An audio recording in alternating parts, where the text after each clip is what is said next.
First on Radio 4, the singer Eliza Carthy explores the collection of 19th century ballads in Chetham's Library in Manchester.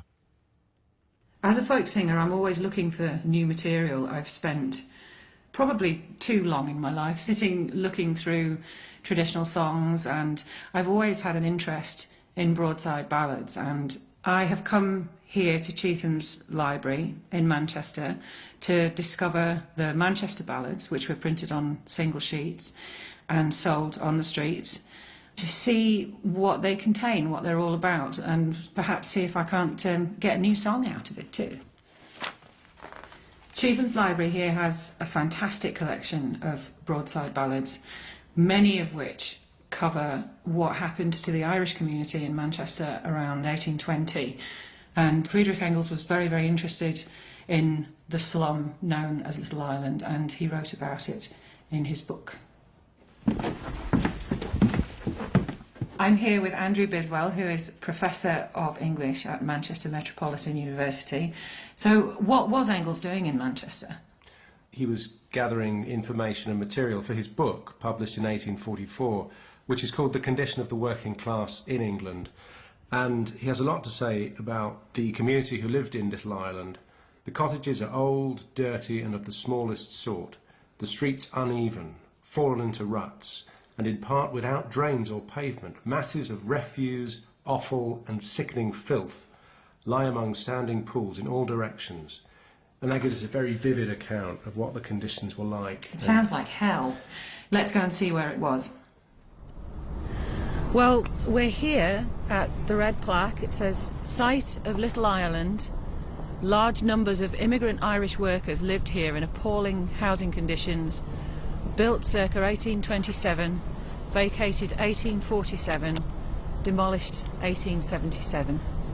I'm Brian Maidment. I'm Professor of the History of Print at Liverpool John Moores University. That's incredible that conditions actually got so bad in 20 years that they had to clear it out. The slum was here a very short time because it was a sort of guilty thing to have. Engels had made it so famous, so this was one of the first places to go. How many people lived here, Brian, and what sort of conditions? 20 to a house, which would be built into the bank of the river so that the back of it wouldn't have windows. It's quite a small area. It's contained within a loop of the river. So it's really a district of perhaps 8 or 10 streets, but obviously teeming with people. I can only imagine how awful it must have been to escape the kind of poverty that people were seeing in Ireland and to then come here and land in a place like Little Ireland. So, shall we have a look at some of the ballads that relate to what we've been talking about, the Irish community here? There should be. I think there should be. Sheet number 19. There's a lot of songs that celebrate the feminine charms of the Irish girl, songs about local beauties. Nora, the pride of Kildare, I noticed, was not far away in the collection from Pretty Susan, the pride of Kildare. There seem to be lots and lots of pictures of either drunken or capering Irishmen. Yes. We have lots of comedy depictions. Happy Little Dan is a sort of fat-looking fellow with a red nose, and his hat's all cocked off on one side, and his tie looks a little bit loose. He's staggering, as if drunk, isn't he? I think one of his eyes is really quite a lot lower than the other one. So do you think these particular ballads would have been aimed at the Irish, or would they have been aimed at everybody else so that we could all have a giggle at the immigrants? I think a bit of both, really. A lot of these depend on archetypal figures of one kind or another, so the drunken Irishman is going to turn up a lot, partly being celebrated, partly being mocked, so it extends your readership, really. Whilst the drawings are very, very silly, the songs themselves are just really sweet and sentimental. The English girls are beautiful, their love I don't decline. And the eating and the drinking too is plentiful and fine. But there's a corner in my heart where nobody can see. 2 Irish eyes of blue are always looking out for me. He's still a stereotype, but it's not a nasty picture, is it? No, it's sentimental, isn't it? And a lot of the broadsides are sentimental, about leaving your roots behind. Even real problems like loss of national identity and so on are often dealt with in sentimental and often in comic ways as well. And they have titles like Come Back to Erin. There's one here, I am an Irish boy from Dublin town I came, which I don't think can possibly have been written by an Irish person because it's so full of cliches. I drive an Irish jaunting car, Pat Murphy is my name. All of the stereotypes are there. But there's another one, much more interesting, much more sophisticated, The Belfast Lovers. It's about a man who's separated from his girlfriend who's back in Belfast. So one of the things that comes through is the sense of people who are migrating, who are moving around a lot. A lot of them are very homesick. They're in Manchester, but they're thinking of Ireland. And that sentimentalism, I think, is all over quite a lot of these Irish ballads.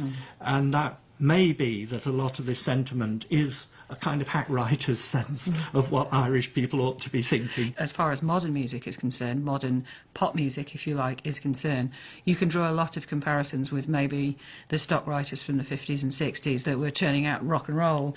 So to a certain extent, I wonder how different this repertoire is to the stuff that the Irish people were actually singing in Little Ireland at that time, because they would have been singing songs that they will have learned from their parents, the songs that they will have brought with them from Ireland. Yes, I think these have to sit in relationship to the oral tradition. There's no doubt there would be occasions, ceremonial occasions, where the old songs were sung.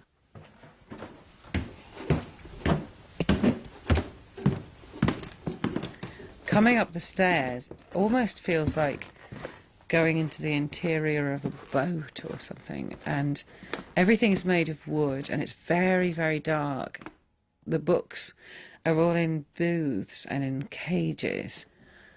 And I'm here with Michael Powell, who is the Chetham's librarian.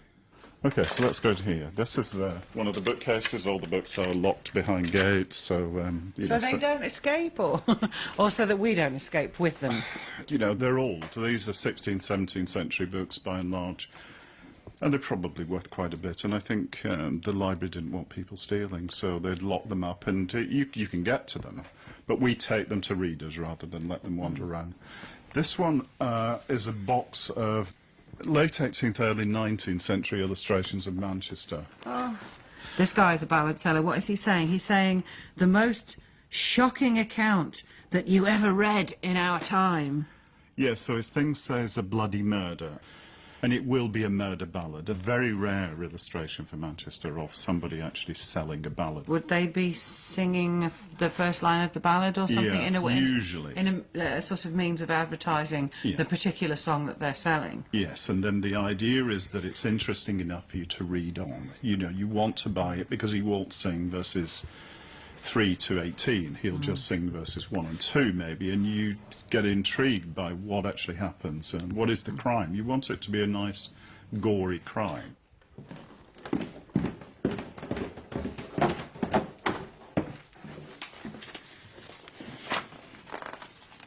Can you tell us what is a broadside ballad? It's a song that's printed on a particular size of paper. So is a broadside and a broadsheet the same thing? What does the word broadside mean in this context? It's to do with printing on one side, but some printers would argue that you should talk about broadsheets, and a broadside is what a ship fires as a cannon, and that really that's what it is, and that the broadsheet is what we should be talking about. Can you give us a brief background to the Holt and Axon collections? Yeah, we've 3 big collections of ballads.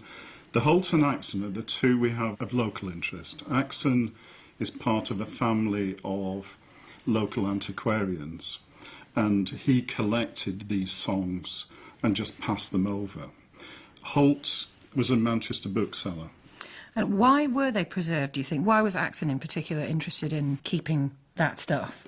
What Axon was doing, I think, is probably preserving that sort of very rare material that wasn't intended to be preserved, really, and he was just going after it later and realising that somebody should collect it. And looking through your ballad collections, I see that there are some themes that begin to emerge. There are a lot of accounts of murders, explosions, executions, sea battles, industrial accidents, prostitution, shipwrecks, hangings, the dangers of excessive drinking, and the deaths of famous people like Nelson and Napoleon. Are these typical of industrial ballads from the 19th century? Yeah, they're very much typical of all things. You could say that all human life is in there.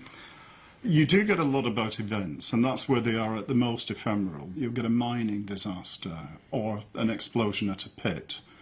So that sort of topical thing is very important, but often they're not that. They're not murder ballads. They're not topical. There's probably fewer songs about happiness and happy relationships. They don't make for happy songs. Industrial ballads, you won't get many people saying, what a great time we had in the spinning shed, or that really fantastic 5 years I spent down the coal mine.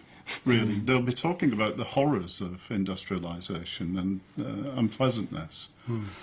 As a musician, I find it quite strange that there are no tunes for any of these. Why isn't the tune important? Well, I think there's a certain amount of freedom to make your own tune up. But at the same time, people have probably a limited number of tunes, and it's whether you can fit the words to them. There's a family of ballad writers in Manchester at the beginning of the 19th century called the Wilson family, and Alexander Wilson wrote dozens of ballads. All he had, we think, is one tune in his head, The Rakes of Mallow, and he wrote dozens of words to that one tune. As far as the authors are concerned, sometimes they are credited and sometimes they're not. What do we know about the sorts of people that wrote these things? We know very little, really. They were just jobbing writers who would just turn their hand to this, but they would be doing other stuff. Recommend me a song. I have to learn a song and sing it. Yeah, that's a tricky one. I only like the filthy ones, really. I like, my absolute favourite is a terrible ballad that's actually about the library. And it's probably the only ballad about a library that I know of. And it's one of the Wilsons, and it's called Johnny Green's Wedding and Description of the Wonders Then Seen at Chetham's Library in Manchester. In the early part of the 19th century, people travelled long distances to be married at what's now Manchester Cathedral. And the church would marry people in large numbers, about 30 at a time. And their honeymoon experience was to go into the library and walk around the library on the afternoon of their wedding and see all these objects. The library used to be full of curios. They would hang an alligator from the roof, and they would hang, they would have swords, they would have shells and all sorts Pickled of... monkey heads. Yes, they would have those, sadly. And they had all this stuff, and people went round, and there's a ballad about this experience. I can't do this. This is dialect, but it's... There's Oliver Cromwell's bums and balls, and Frenchmen's guns they teeny squalls, and swords as lucas me on walls, and bows and arrows too, man. I didn't mind his fearful words, nor skeletons on men and birds, but I for hate see your great long swords since the fate at Peterloo, mon. People associated with the library have turned everything into something more significant than it really is. So it's not a cannonball, it's Oliver Cromwell's bums and balls, his own cannonball. There's human skeletons. There's a wooden clock that crows when it smells roast beef. So that the people are aware that they're being sold this rubbish as well, and it's how they react to it. And they react to it in this song by saying, who do you take us for? We're not stupid. Oh dear, oh, Manchester's an altered town, oh dear, oh. We are in Oldham at the Incline Press with Graham Moss. We have come into what looks like a house on the outside, but it's really not a house at all. This is a fantastic Aladdin's cave of beautiful old posters, paper. There's the most incredible inky smell. What we're here to do is to find out how these ballads would have been produced. And we're here to see how these broadsides, or broadsheets, as Graham likes to call them, would have been printed, and perhaps have a go at printing one ourselves. The hand printing press, which really stayed as the main production source for these things until, let's say, the 1840s, would have been able to produce any of these. But by the 1850s, those presses are falling out of favour as treadle presses come in. And you see, in the hand press, you could only produce about 250 sheets an hour, whereas on a treadle press, they actually advertised them in the 1860s as capable of being used by a 12-year-old boy who could produce 1,000 sheets an hour. Wow. So they said.